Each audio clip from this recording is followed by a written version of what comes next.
Chapter 14. Realities. The domestic staff of the Park Lane Hospital for the Dying consisted of 162 deltas divided into two Bokanovsky groups of 84 red-headed female and 78 dark-haired male twins. At 6, when their working day was over, the two groups gathered in the front hall of the hospital and were served by a higher official with their soma tablets. From the lift, the savage stepped out into the middle of them. But his mind was elsewhere with death, with grief, with his sadness. Without noticing what he was doing, he began to push his way through the crowd. "Who are you pushing? Where do you think you're going?" High, low, from a crowd of separate throats, only two voices came. Repeated countless times, as if by a mirror, two faces, one red-headed, the other dark-haired, turned angrily towards him. Their words, and in his chest sharp digs from their elbows, brought him to his senses. He woke once more to the real world, looked round him, saw the endless crowd of similar beings around him. Twins. Twins. Twins had stared, smiling at the dead Linda. Now, larger, fully grown, they broke into his grief and his lost hope. He stopped and stared at the light brown crowd in the middle of which, taller than it by a full head, he stood. "Oh, brave new world," he said sadly to himself.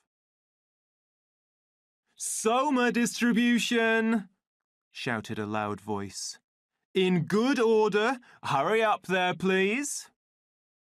A door had been opened, a table and chair carried into the front hall. The voice was that of a cheerful young alpha, who had entered carrying a black iron cash box.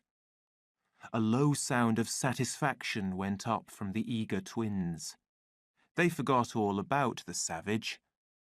Their attention was now directed at the black cash box, which the young man had placed on the table and was now unlocking.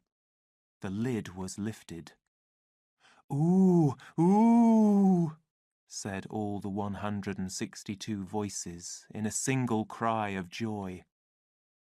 The young man took out a handful of tiny boxes of tablets. "Now," he commanded, "step forward, please. One at a time and no shoving." One at a time, with no shoving, the twins stepped forward. First 2 males, then a female, then another male, then 3 females, then... The savage stood looking on. "Oh, brave new world! Oh, brave new world!" In his mind, the singing words seemed to change their tone. They had laughed at him through his sadness and hopelessness. Now, suddenly, they rang out in a call to action. "Oh, brave new world!" Miranda was telling of the possibility of loveliness, the possibility of changing even the life which surrounded him like a bad dream into something fine and noble. Oh, brave new world! It was a challenge, a command. "No shoving there now!" shouted the official angrily. He shut his cash box noisily. "I shall stop the distribution unless I get good behaviour." The deltas pushed against one another a little, and then were still. His words had had their effect. Loss of soma, fearful thought. "That's better," said the young man, and reopened his cash box. Linda had been a slave. Linda had died. Others should live in freedom, and the world be made beautiful. And suddenly, It was clear to the savage what he must do. "Now," said the official. Another light brown female stepped forward. "Stop!" called the savage in a loud and ringing voice. "Stop!" He pushed his way to the table. The deltas stared at him with shock. "Ford," said the official below his breath. "It's the savage!" He felt frightened. "Listen, I beg you," cried the savage. "Lend me your ears." He had never spoken in public before and found it very difficult to express what he wanted to say. "Don't take that horrible stuff. It's poison. It's poison." "I say, Mr. Savage," said the official with an uncertain smile, "would you mind letting me—" "Poison to soul as well as body. Yes, but let me get on with my distribution, won't you? There's a good fellow." With the fear of one stroking an animal that might bite, he touched the savage's arm. "Just let me—" "Never!" cried the savage. "But look here, old man. Throw it all away, that horrible poison." The words "throw it all away" caught the attention of the stupid deltas, made them realize what was happening. An angry cry went up from the crowd. "I come to bring you freedom," said the savage, turning back towards the twins. "I come—" The official heard no more. He had slipped out of the hall and was looking for a number in the telephone book. "Not in his own rooms," Bernard said.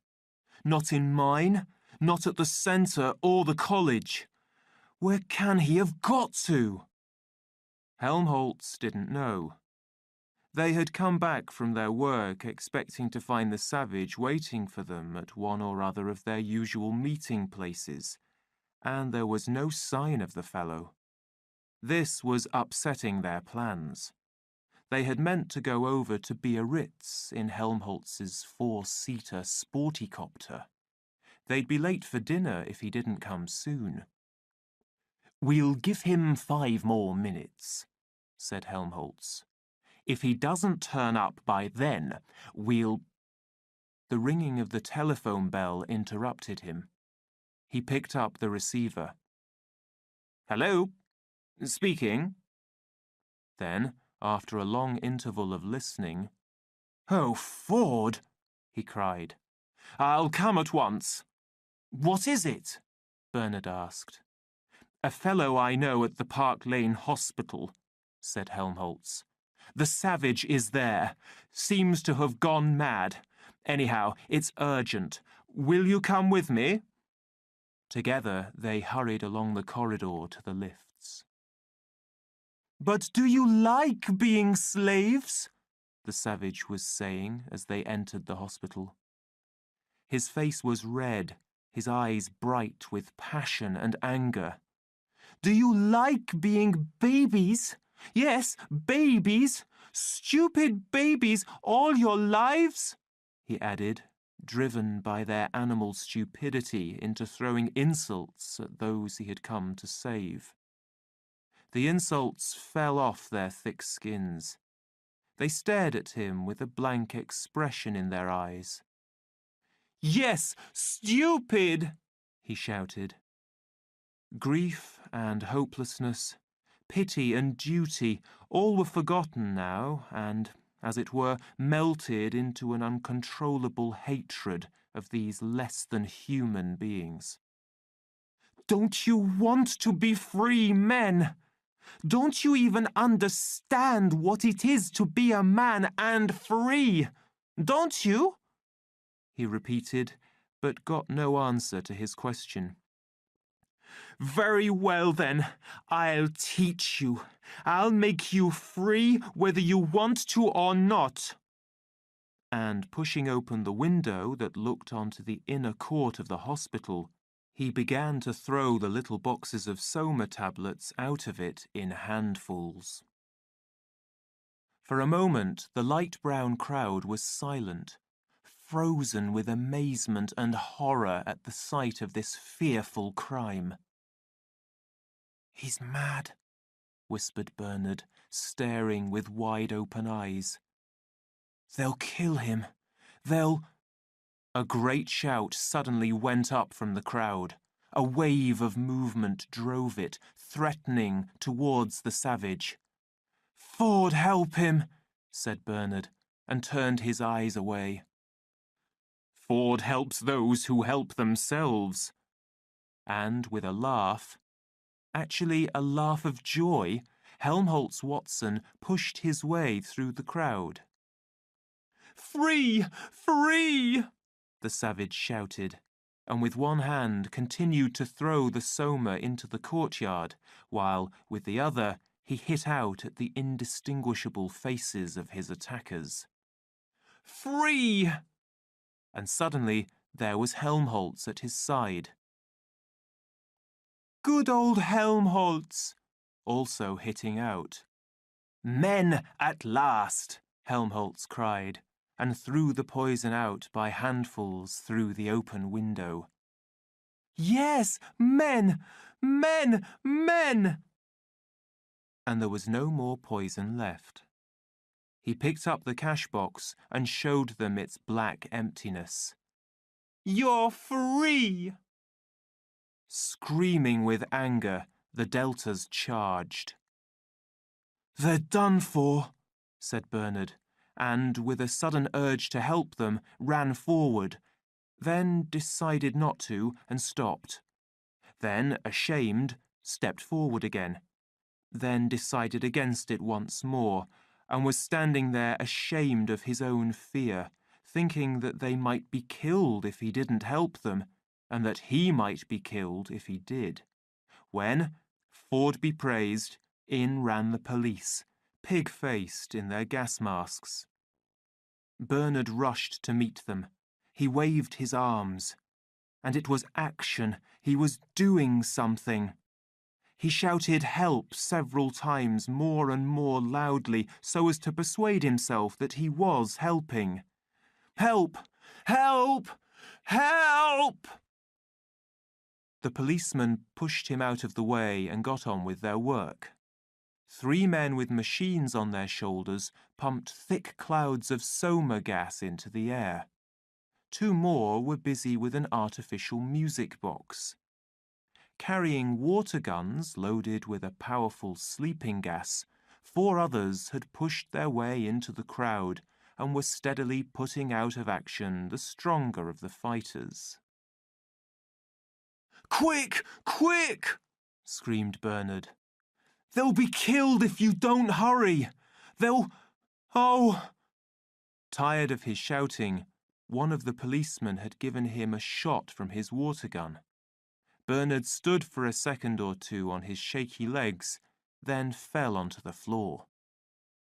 Suddenly, from out of the artificial music box, a voice began to speak. The voice of reason, the voice of good feeling. The soundtrack roll was unwinding itself in artificial crowd control speech number 2, average strength. Straight from the depths of a heart that had never existed, "My friends, my friends," said the voice, with a note of such gentle sorrow that, behind their gas masks, even the policeman's eyes were for a moment filled with tears. "What is the meaning of this? Why aren't you all being happy and good together? Happy and good," the voice repeated. It trembled, sank into a whisper, and for a moment died away. "Oh, I do want you to be happy," it began again. "I do so want you to be good. Please, please be good, and—" 2 minutes later, the voice and the soma gas had produced their effect. In tears, the deltas were kissing and throwing their arms round one another. Half a dozen twins held each other at a time. Even Helmholtz and the savage were almost crying. A fresh supply of tablets was brought in from the hospital's stores. The soma was quickly given out, and, to the sound of loving goodbyes from the voice, the twins departed, crying as though their hearts would break. "Goodbye, my dearest, dearest friends. Ford keep you. Goodbye, my dearest, dearest friends. Ford keep you. Goodbye, my dearest, dearest." When the last of the deltas had gone, the policeman turned off the current. The heavenly voice fell silent. "Will you come quietly?" asked the sergeant. "Or must we put you to sleep?" He pointed his water gun. "Oh, we'll come quietly," the savage answered, wiping a cut lip and a bitten left hand. Still keeping his hand to his bleeding nose, Helmholtz nodded in agreement. Awake and able to stand up again, Bernard had chosen this moment to move as quietly as he could towards the door. "Hi, you there!" called the sergeant, and a gas-masked policeman hurried across the room and laid a hand on the young man's shoulder. Bernard turned with an expression of surprise. Escaping? He hadn't dreamed of such a thing. "Though what on earth you want me for," he said to the sergeant, "I really can't imagine." "You're a friend of the prisoners, aren't you?" "Well," said Bernard, and thought.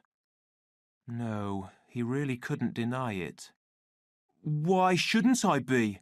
he asked. "Come on, then," said the sergeant, and led the way towards the door and the waiting police car.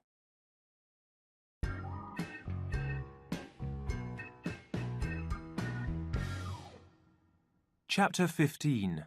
In the Service of Happiness. The room into which the three were shown was the controller's study.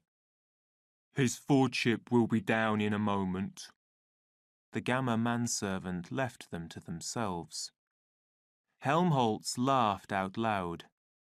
"It's more like a social gathering than a trial," he said, and let himself fall into the most comfortable of the armchairs. "Cheer up, Bernard," he added, catching sight of his friend's pale, unhappy face. But Bernard would not be cheered. Without answering, without even looking at Helmholtz, he went and sat down on the most uncomfortable chair in the room, carefully chosen with some confused hope of turning away from him the anger of the higher powers. The savage, meanwhile, wandered restlessly round the room, looking without much interest at the books on the shelves, at the soundtrack rolls and the reading machine films in their numbered places. On the table under the window lay a large volume bound in soft black artificial leather and stamped with large golden T's. He picked it up and opened it. My Life and Work, by R. Ford.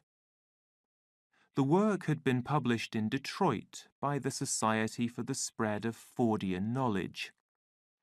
He turned the pages slowly, read a sentence here, a paragraph there, and had just decided that the book didn't interest him when the door opened and the World Controller for Western Europe walked quickly into the room.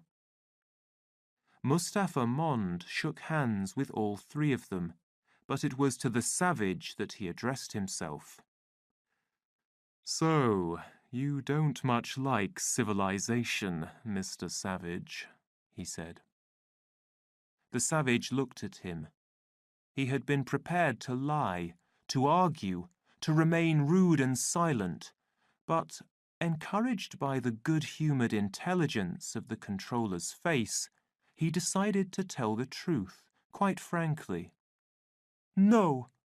He shook his head. Bernard jumped and looked alarmed. What would the controller think? To be identified as the friend of a man who said that he didn't like civilization, said it openly, and, of all people, to the controller. It was terrible. But, John, he began. A look from Mustapha Mond reduced him to a frightened silence. Of course, the savage went on to admit, there are some very nice things. All that music in the air, for instance. Sometimes 1,000 twangling instruments will hum about my ears, and sometimes voices. The savage's face lit up with a sudden pleasure. Have you read The Tempest too? He asked. I thought nobody knew about those plays here in England. Almost nobody. I'm one of the very few. It's forbidden, you see. But as I make the laws here, I can also break them. Without being punished, Mr. Marks, he added, turning to Bernard. Which I'm afraid you can't do. Bernard sank into a hopeless unhappiness. But why is it forbidden? Asked the savage. In the excitement of meeting a man who had read Shakespeare, he had, for the moment, forgotten everything else. The controller looked at him evenly. Because it's old. That's the main reason. We haven't any use for old things here. Even when they're beautiful? Particularly when they're beautiful. Beauty's attractive, and we don't want people to be attracted by old things. We want them to like the new ones. But the new ones are so stupid and horrible. Those plays where there's nothing but helicopters flying about and people kissing all the time. He made a face. Goats and monkeys. Only in Othello's words could he find satisfactory expression for his feelings of hatred. Nice animals, anyhow, said the controller almost to himself. Why don't you let them see Othello instead? I've told you, it's old. Besides, they couldn't understand it. Yes, that was true. He remembered how Helmholtz had laughed at Romeo and Juliet. Well then, he said after a pause, something new that's like Othello, and that they could understand. Do you see what I mean? That's what we've all been wanting to write, said Helmholtz, breaking a long silence. And it's what you never will write, said the controller. Because if it were really like Othello, nobody could understand it, however new it might be. And if it were new, it couldn't possibly be like Othello. Why not? Yes, why not? Helmholtz repeated. He too was forgetting the unpleasant realities of the situation. Only Bernard, pale with fear and anxiety about the future, remembered them. The others took no notice of him. Why not? Because our world is not Othello's world. You can't write sad stories where there is no unhappiness. The world's peaceful now. People are happy. They get what they want, and they never want what they can't get. They're well off. They're safe. They're never ill. They're not afraid of death. They know nothing of passion and old age. They don't have to worry about mothers and fathers. They've got no wives or children or loved ones to feel strongly about. They're so conditioned that they practically can't help behaving as they ought to behave. And if anything should go wrong, there's Soma, which you go and throw out of the window in the name of freedom, Mr. Savage. Freedom! He laughed. Expecting deltas to know what freedom is, and now expecting them to understand Othello. How can you have such an idea? The savage was silent for a moment.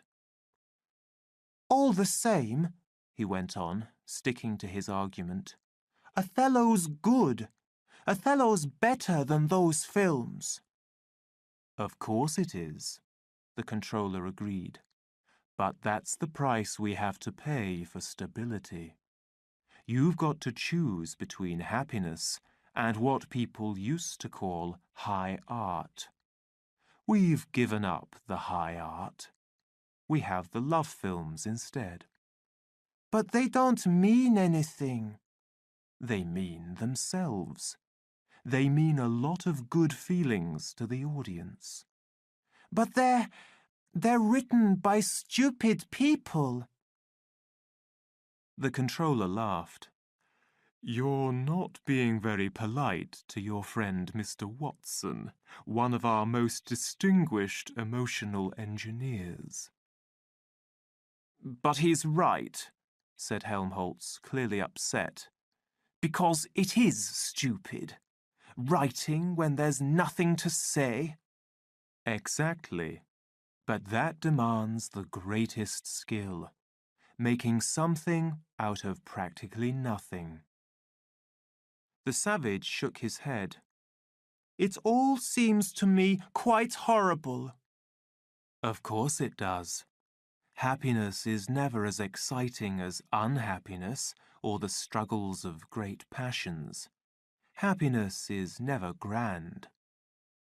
I suppose not, said the savage after a silence. But need it be as bad as those twins? He remembered all those long lines of ugly little twins waiting for their Soma, smiling round Linda's deathbed, attacking him in a crowd with one face endlessly repeated. He looked at his bitten hand and trembled. Horrible! But how useful! I see you don't like our Bokanovsky groups, but I assure you they're the foundation on which everything else is built. They provide the stability on which the whole social organization depends. I was wondering, said the savage, why you had them at all, since you can get whatever you want out of those bottles. Why don't you make everybody an Alpha Double Plus? Mustafa Mond laughed. Because we have no wish to have our throats cut, he answered. We believe in happiness and stability. A society of alphas couldn't fail to be restless and unhappy. An alpha would go mad if he had to do epsilon work or start destroying things. Only an epsilon can be expected to make epsilon sacrifices, for the good reason that for him they aren't sacrifices. His conditioning has determined the life he has got to live. He can't help himself. The savage was silent.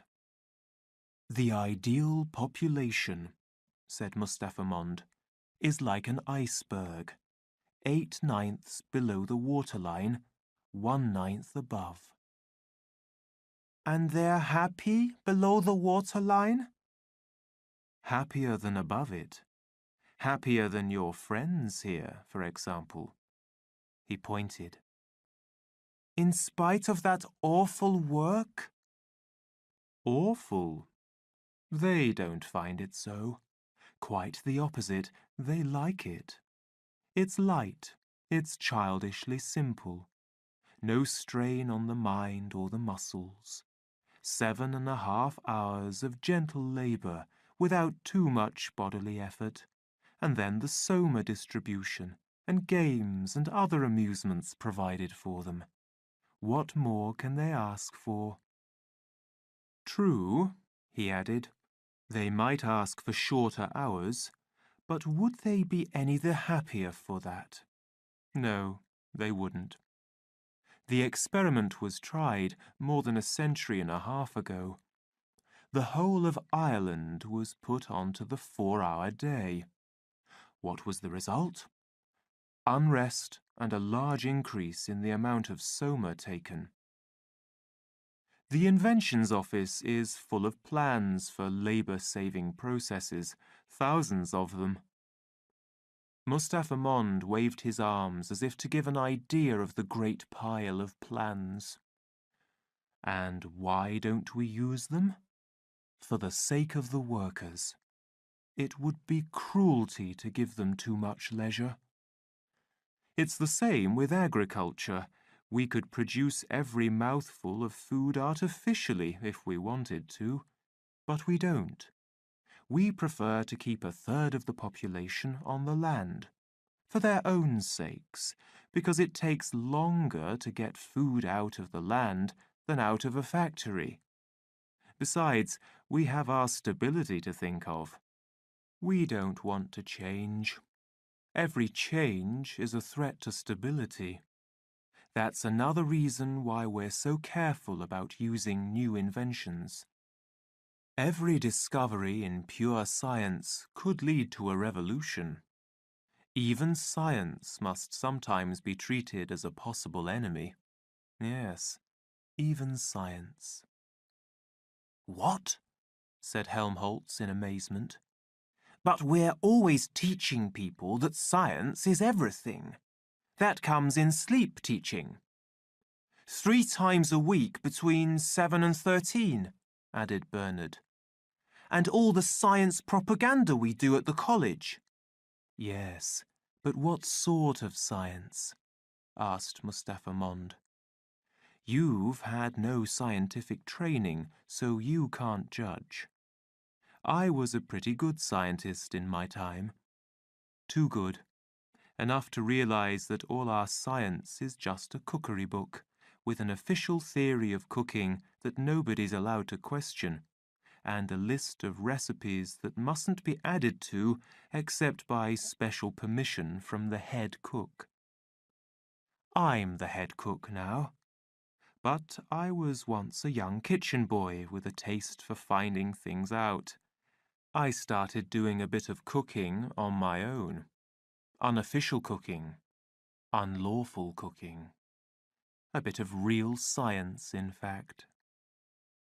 He was silent. What happened? Asked Helmholtz Watson. The controller breathed deeply. Very nearly what's going to happen to you young men. I was on the point of being sent to an island. Bernard started at these words. Send me to an island? He jumped up, ran across the room, and stood waving his arms in front of the controller. You can't send me. I haven't done anything. It was the others. I tell you, it was the others. He pointed with an accusing finger to Helmholtz and the savage.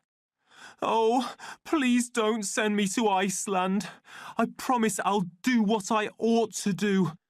Give me another chance. Please, give me another chance. The tears began to fall.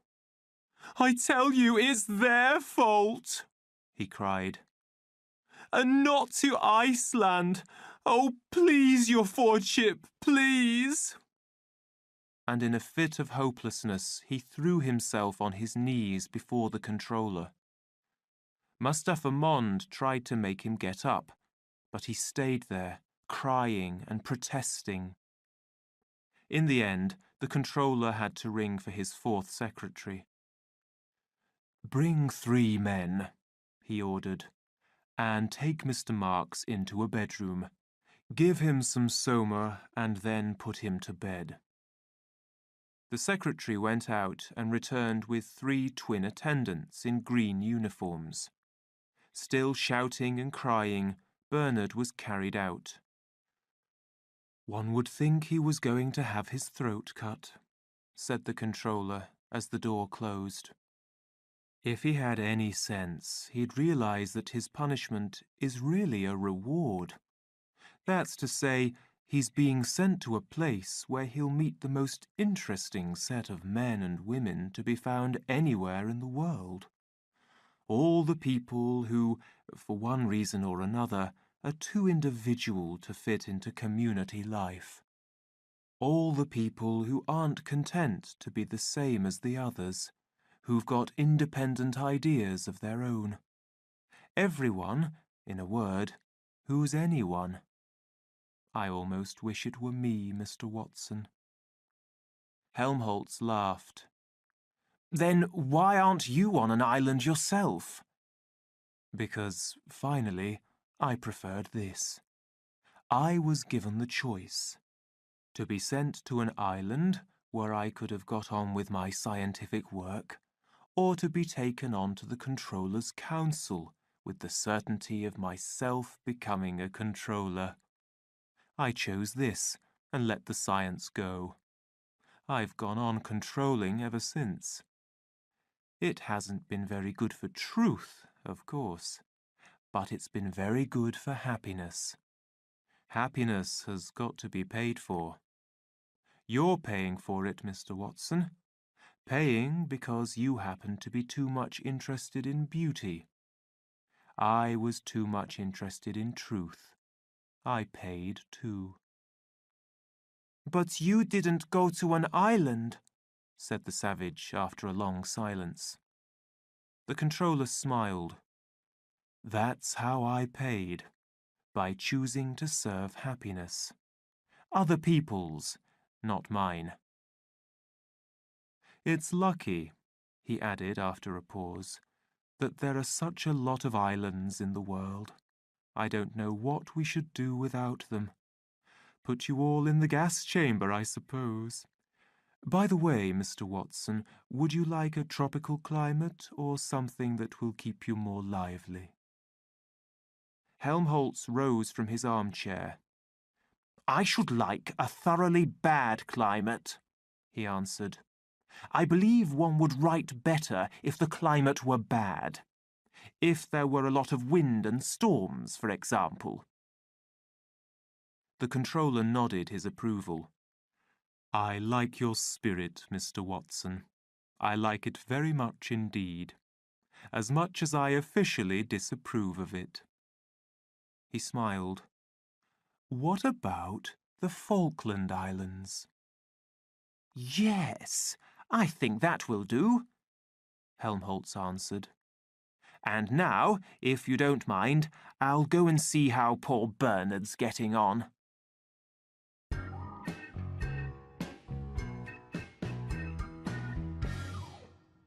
Chapter 16. The New God.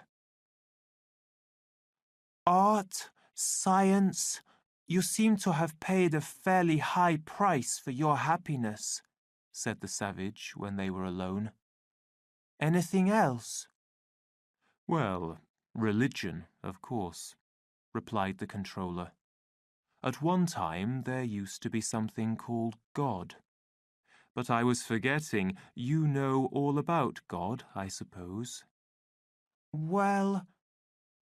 The savage paused. He would have liked to say something about being alone, about night, about the plain lying pale under the moon, about the fall into shadowy darkness, about death. He would have liked to speak, but there were no words, not even in Shakespeare. The controller, meanwhile, had crossed to the other side of the room and was unlocking a large safe fixed into the wall between the bookshelves. The heavy door swung open. Feeling about in the darkness inside, "It's a subject," he said, "that has always had a great interest for me." He pulled out a thick black volume. "You've never read this, for example." The savage took it. "The Holy Bible," he read from the title page. "Nor this." It was a small book and had lost its cover. "The Imitation of Christ." Nor this. He picked out another one. "The Varieties of Religious Experience by William James." "And I've got plenty more," Mustapha Mond continued, sitting down. "A whole collection of old forbidden books. God in the safe and Ford on the shelves." He pointed with a laugh to his official library, to the shelves of books, the reading machine films and soundtrack rolls. "But if you know about God, why don't you tell them?" asked the savage angrily. "Why don't you give them these books about God?" "For the same reason as we don't give them Othello.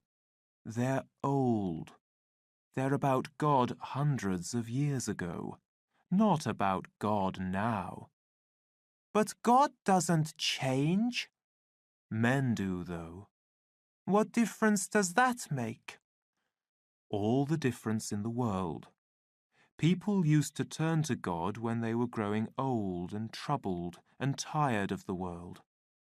In the modern world, we've got youth and happiness right up to the end. What follows? Evidently, that we can be independent of God. Religious feeling will make up to us all our losses, says the writer of one of these old books. But we haven't any losses to be made up. We don't need religious feeling." "Then you think there is no God?" "No, I think there quite probably is one." "Then why—" Mustapha Mond cut him short. "But he shows himself in different ways to different men. In the old times, he showed himself as the being that's described in these books. Now—" "How does he show himself now?" asked the savage. "Well, he shows himself as if he weren't there at all. Where there is comfort, there is no need for God." "But I don't want comfort. I want God. I want poetry. I want real danger. I want freedom. I want goodness. I want sin." "In fact," said Mustapha Mond, "you're claiming the right to be unhappy." "All right, then," said the savage. "I'm claiming the right to be unhappy." "Not to mention the right to grow old and ugly and weak. The right to suffer disease. The right to have too little to eat. The right to live in constant fear of what may happen tomorrow.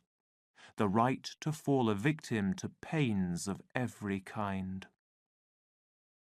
There was a long silence. "I claim them all," said the savage at last. Mustapha Mond spoke slowly. "You're welcome," he said.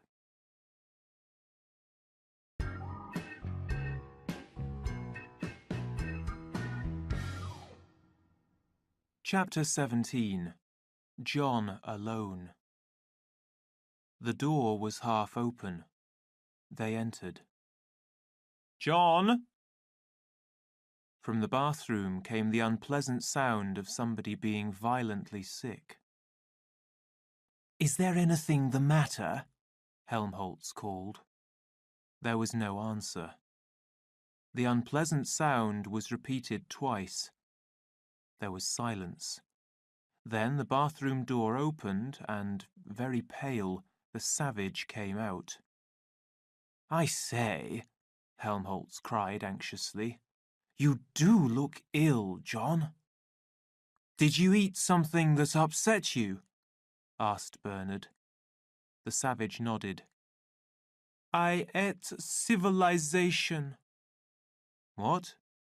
It poisoned me. And then, he added in a lower tone, I ate my own evil nature. Yes, but what exactly? I mean, just now you... Now I am pure again, said the savage. I drank some salty water. The others stared at him in surprise. Do you mean to say that you were doing it on purpose? Asked Bernard. That's how the Indians always make themselves pure. He sat down and wiped his forehead. I shall rest for a few minutes, he said. I'm rather tired. Well, I'm not surprised, said Helmholtz. After a silence, We've come to say goodbye, he went on in another tone. We're off tomorrow morning. Yes, we're off tomorrow, said Bernard, on whose face the savage noticed a new expression of determined acceptance. And by the way, John, he continued, leaning forward in his chair and laying a hand on the savage's knee, I want to say how sorry I am about everything that happened yesterday. His face went red. How ashamed, he went on, in spite of the trembling in his voice. How really... The savage cut him short and, taking his hand, pressed it in sympathy. Helmholtz was wonderful to me, Bernard went on after a little pause. If it hadn't been for him, I should... Now, Helmholtz protested. There was a silence. In spite of their sadness, because of it even, for their sadness was the sign of their love for one another, the three young men were happy. I went to see the controller this morning, said the savage at last. What for? To ask if I could go to the islands with you. And what did he say? Asked Helmholtz eagerly. The savage shook his head. He wouldn't let me. Why not? He said he wanted to go on with the experiment. But I won't, said the savage with sudden anger. I won't go on being experimented with. Not for all the controllers in the world. I shall go away tomorrow too. But where? The others asked. The savage shook his head. I don't know. Anywhere. I don't care, so long as I can be alone. The helicopter air lane from London to Portsmouth was marked by a line of air lighthouses, which served to guide night flyers. The line from Portsmouth to London ran roughly parallel to it, similarly marked, some distance to the west. At one point, in the county of Surrey, the old lines had been not more than 6 or 7 kilometres apart. The distance was too small for careless flyers, particularly at night and when they had taken half a gram too much. There had been accidents, serious ones. It had been decided to move the Portsmouth-London line a few kilometres further to the west. The course of the old line was marked by 4 deserted air lighthouses. The skies above them were empty and silent. The savage had chosen for his lonely dwelling one of these lighthouses, which stood on the top of a hill. The building was well built and in good condition, almost too comfortable, the savage had thought when he first looked round the place, almost too civilized. But he accepted it by promising himself that he would make his life all the harder, with the severest self-discipline. His first night there was passed without sleep. He spent the dark hours on his knees, praying to all the gods of whom he had heard in his childhood days in the reservation. From time to time he stretched out his arms as though he were on the cross, and held them out until they ached. "Oh, forgive me," he prayed as the tears streamed down his face. "Oh, make me pure. Oh, help me to be good," again and again, till he was on the point of fainting from the pain. When morning came, he felt he had earned the right to live in the lighthouse. Yes, even though there was still glass in most of the windows, even though the view from the platform was so fine. For the very reason for his choosing the lighthouse had become almost immediately a reason for going somewhere else. He had decided to live there because the view was so beautiful, because from that high place he seemed to be looking out on the loveliness of heaven itself. But what right had he to be comforted with the daily and hourly sight of loveliness? All he deserved to live in was some blind hole in the ground. Stiff and still aching after his long night of pain, but feeling comforted because of it, he climbed to the platform of his tower. He looked out over the bright, sunlit land. To the north, the view ended with the long line of hills known as the Hog's Back. In the valley which separated these hills from the sandy hill on which the lighthouse stood, there was a little village with a chicken farm, only 9 floors high. On the other side of the lighthouse, towards the south, the ground fell away in long slopes of rough grass and low bushes to a chain of small lakes. It was this slope that had attracted the savage to the lighthouse. The woods, the open stretches of yellow flowering bushes, the tall trees, the shining lakes, these were beautiful and, to an eye used to the dry wastes of the American desert, amazing. And then the quietness. Whole days passed during which he never saw a human being. The lighthouse was only a quarter of an hour's flight from the Charing-T Tower, but the hills of Malpais were hardly more empty than this little spot. The crowds that left London daily left it only to play obstacle golf or tennis. There were no golf clubs in the area. The nearest artificial tennis courts were several miles away. Flowers and scenery were the only attractions here. And so, as there was no good reason for coming, nobody came. During the first few days, the savage lived alone and in peace. Of the money which, on his first arrival, John had received for his personal expenses, most had been spent on equipment that he needed for his new life. He counted his money. The little that remained, he hoped, would be enough to last him through the winter. By next spring, his garden would be producing enough to make him independent of the outside world. Meanwhile, there would always be wild animals. He had seen plenty of rabbits, and there were wild duck on the lakes.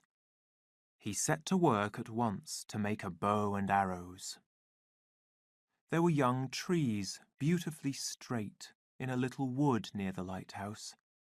He began by cutting down one which gave him 2 meters of straight stem without branches. He took off the outer covering of the tree and then gradually and very carefully cut away the white wood, as old Mitsima had taught him, until he had a strong stick, of his own height, stiff at the centre where it was thickest, lively as a steel spring at the tips. After those weeks in London, with nothing to do, whenever he wanted anything, but to press a switch or turn a handle, it was pure joy to be doing something that demanded skill and patience. He had almost finished shaping the staff when he realized with a shock that he was singing. Singing! He stopped, feeling very guilty. After all, it was not to sing and enjoy himself that he had come here. It was to escape from the disgusting contact with civilized life. It was to be made pure and good. He realized that he had forgotten what he had promised to himself that he would remember. Poor Linda and his own murderous unkindness to her in her last moments. He had come here to show how deep was his sorrow. And here he was, sitting happily making his bow, singing, actually singing. He went inside, opened the box of salt, and put some water on to boil. Half an hour later, 3 Delta Minus land workers who happened to be driving past were shocked to see a young man standing beside the abandoned lighthouse, naked to the waist and hitting himself with a knotted whip.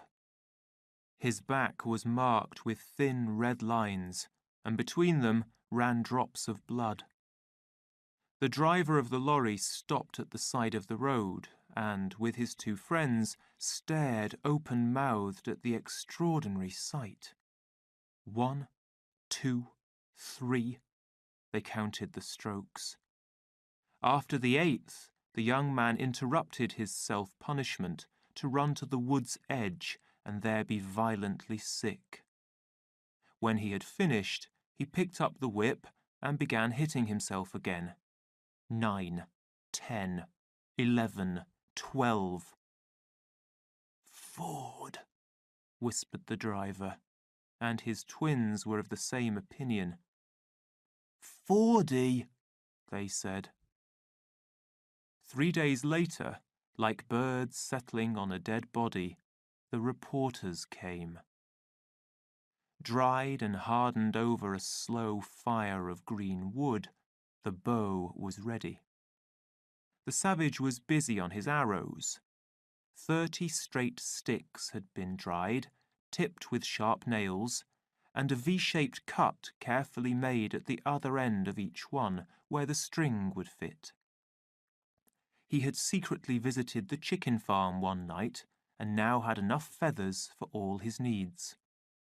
He was putting feathers on one of his arrows when the first of the reporters arrived. Noiseless on rubber shoes, the man came up behind him. "Good morning, Mr. Savage," he said.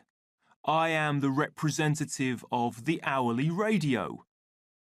Taken by surprise, the savage sprang to his feet, as if a snake had bitten him, scattering arrows and feathers in all directions. "I beg your pardon," said the reporter. "I'm sorry." He touched his hat, a tall hat of light metal in which he carried his radio equipment. "Excuse my not taking it off," he said. "It's a bit heavy. Well, as I was saying, I am the representative of the hourly—" "What do you want?" asked the savage angrily. The reporter smiled his most friendly smile. "Well, of course, our readers would be very interested in a few words from you, Mr. Savage." He smiled more pleasantly than ever. "Just a few words from you, Mr. Savage." And in a very few moments he had taken wires from his pocket, connected them to his radio set, and turned it on. "Hello?" he said into a microphone, which the touch of a spring had caused to hang down from his hat and in front of his mouth. A bell suddenly rang inside his hat. "Is that you, Edsel? Primo Melon speaking. Yes, I've managed to find him. He's here. Mr. Savage will now take the microphone and say a few words. Won't you, Mr. Savage?" He looked up at the savage with another of those winning smiles. "Just tell our readers why you came here. What made you leave London—" "Hold on, Edsel, so suddenly. And, of course, that whip." The savage jumped. How did they know about the whip? And then something about civilization. You know the sort of stuff.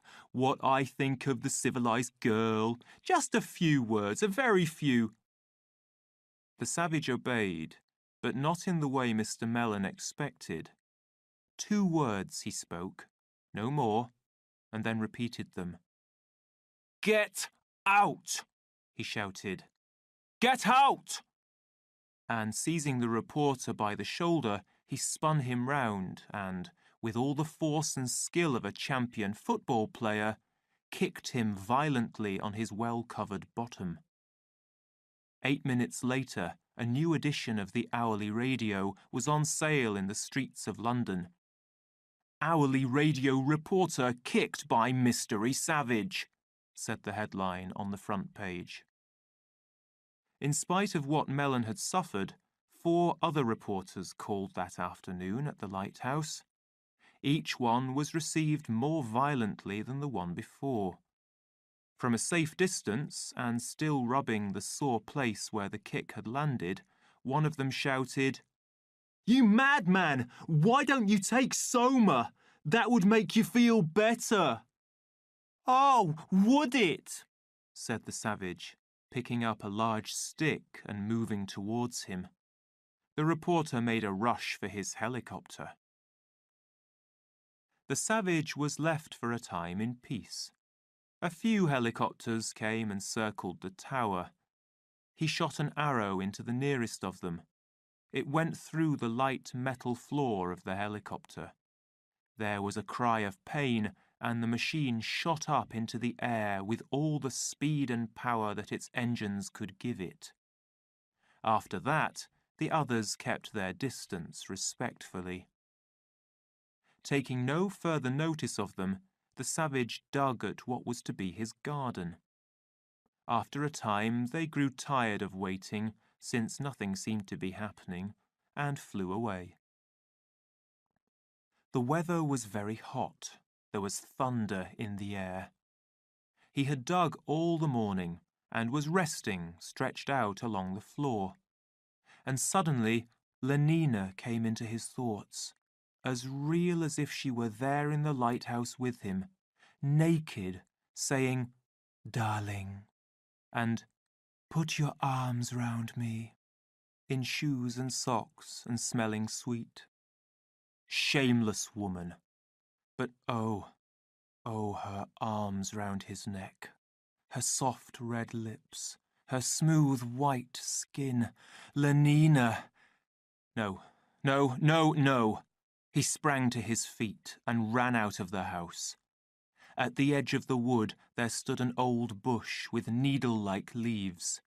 He threw himself against it. He held closely not the smooth body of his desires, but an armful of sharp green points. They gave him great pain. He tried to think of poor Linda, breathless, silent, with terror in her eyes.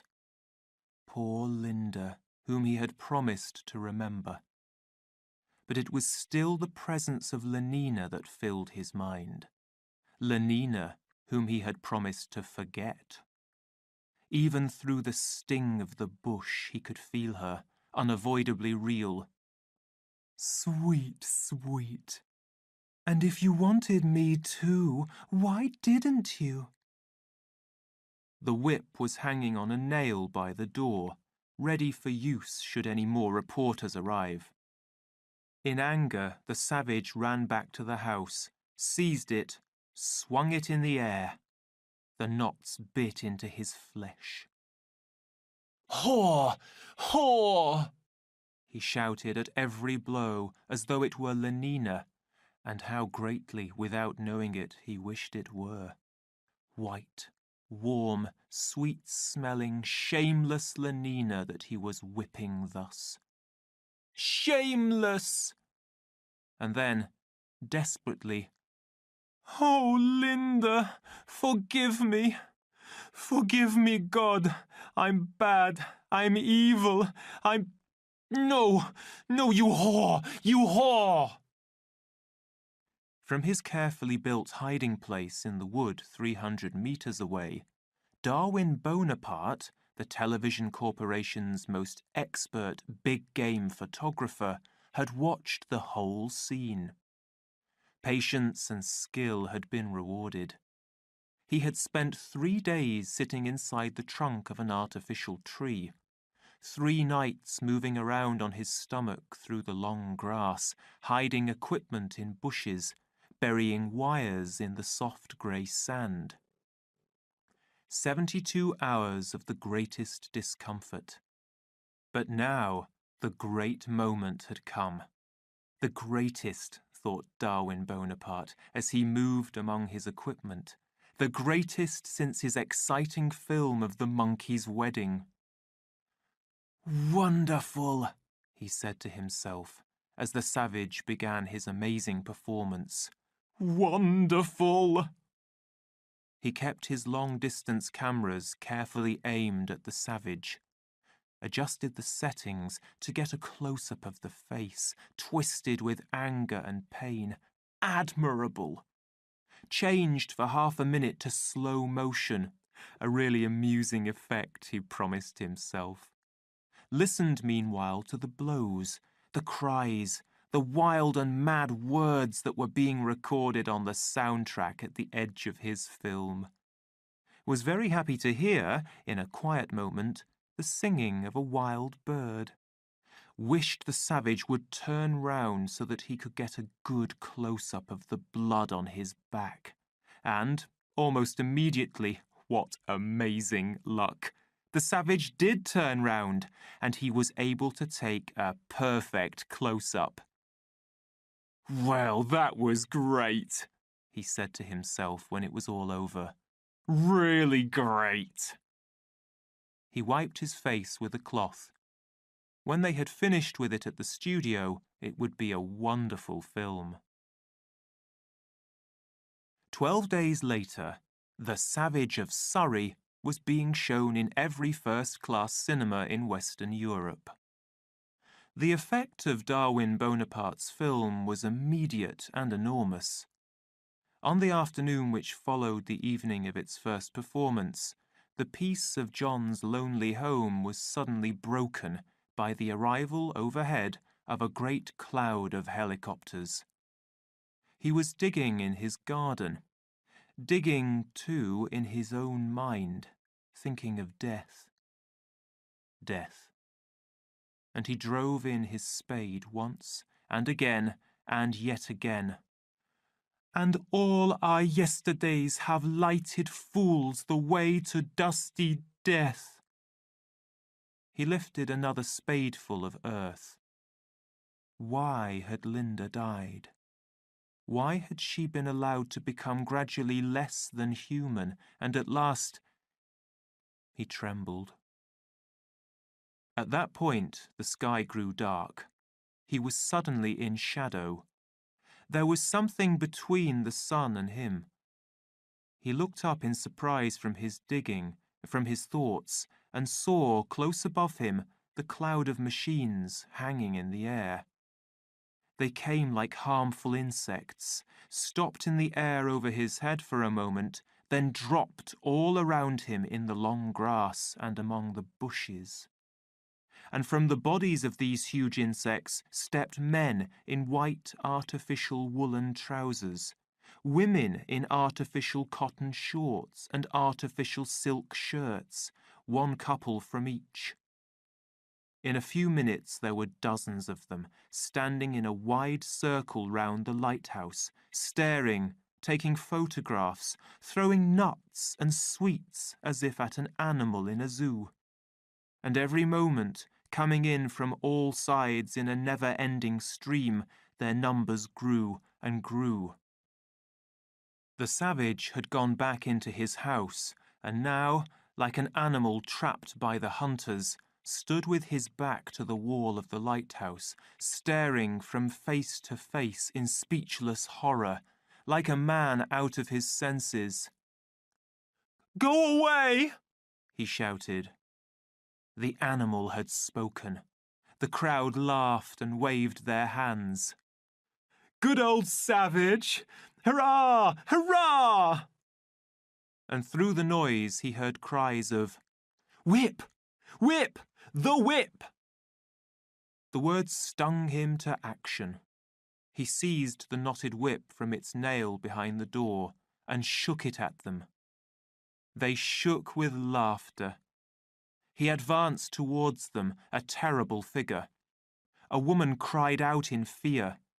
The line of people moved back a little, then stood firm.